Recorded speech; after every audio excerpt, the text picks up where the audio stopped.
विश्व को शांति का संदेश देने वाले महाकारुणिक तथागत भगवान बुद्ध एवं भारत देश में दोबारा फिर से भगवान बुद्ध के सद्धर्म को प्रतिस्थापित करने वाले, वापस लेकर के आने वाले परम पूज्य बोधिसत्व डॉक्टर बाबा साहब अम्बेडकर, इनको मेरा कोटि कोटि नमन है।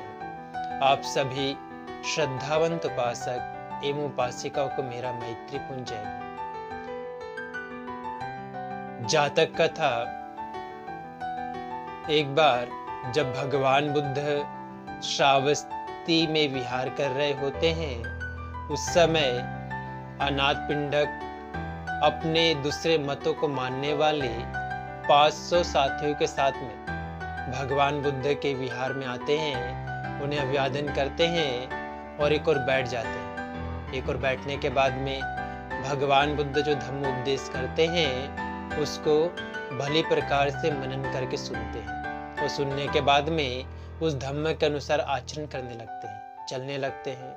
कुछ समय के बाद में भगवान बुद्ध वहां से राजगृह चले जाते हैं और 5-6 महीने के बाद में फिर से वापस आते हैं तो अनाथ पिंडक दोबारा फिर से अपने उन्हीं 500 साथियों के साथ में फिर से भगवान बुद्ध के पास में आता है और भगवान बुद्ध का अभिवादन करके एक और बैठ जाता है और कहता है, भगवान जब आप यहाँ पे थे उस समय 500 जो साथी थे वो आपकी शिक्षाओं का अच्छा अनुसरण करते थे, धम्म का पालन करते थे, अपने जीवन को श्रेष्ठ बनाते थे। मगर आपके चले जाने के बाद में ये सभी साथी फिर से अपनी उन्हीं मतों में चले गए और वहीं पे रमण करने लगे। तो भगवान बुद्ध उस समय कुछ नहीं कहते, एक जातक कथा कहते हैं। भगवान कहते हैं, पूर्व समय में वाराणसी में 2 व्यापारी रहा करते थे। उसमें से एक व्यापारी बोधिसत्व था और एक दूसरा व्यापारी अज्ञानी व्यापारी था। दोनों ही व्यापारी गाड़ियों में माल रखते और दूसरे नगरों में जाकर के बेचने का काम किया करते थे। एक बार दोनों ही व्यापारियों ने 500 गाड़ियों में माल लादा, 500 गाड़ियों में बोधिसत्व अपने माल लादा और दूसरे व्यापारी ने भी अपने 500 गाड़ियों में माल को रखा। और रखने के बाद में सभी दोनों ही व्यापारी एक साथ दूसरे नगर में जाकर के उस सामान को बेचना चाह रहे थे। मगर दोनों व्यापारी के बीच में बातें हुई। बोधिसत्व कहते हैं कि 1000 बैलगाड़ियों का एक साथ एक रास्ते से जाना थोड़ा सा मुश्किल हो जाएगा, इसलिए तुम पहले जाना चाहोगे कि बाद में जाना चाहोगे?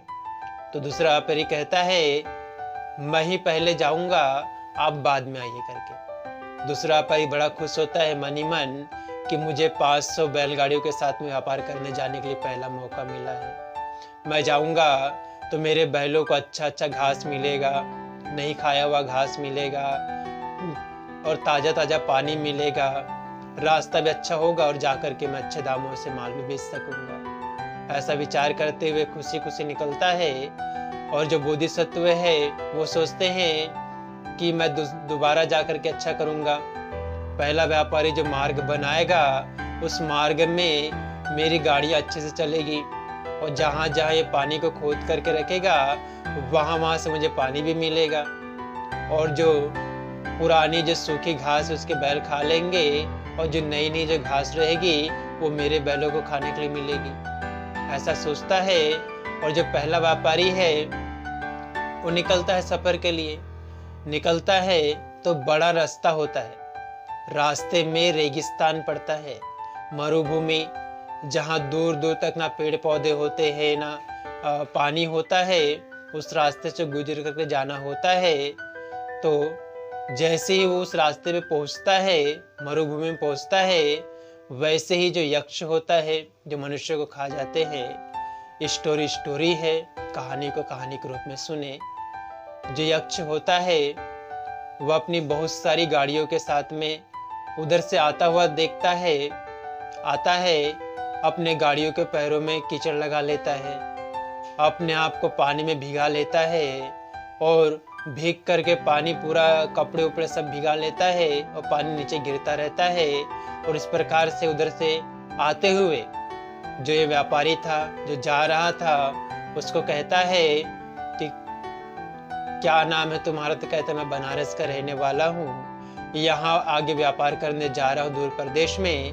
तो यक्ष कहता है क्या क्या सामान लेकर के जा रहे हो? बहुत सारा सामान है, तो तुम्हारी गाड़ियाँ बहुत भारी लग रही है, उसमें पानी रखा हुआ है। तो कहता है मैंने बहुत सारे पानी के घड़ों को अपने गाड़ी में रखा है, क्योंकि अब जो है रेगिस्तान आने वाला है और वहाँ पे पानी मिलना दुर्लभ हो जाता है, इसलिए पानी भर के रखा है। तो यक्ष जो भेष बनाया हुआ रहता है कहता है थोड़ी सी दूर आगे जाओगे तो वहाँ काफ़ी बारिश हो रही है, काफ़ी वनखंड हो रहा है, बारिश हो रही है, जगह जगह झरने भरे हुए हैं, पानी की कोई कमी नहीं है।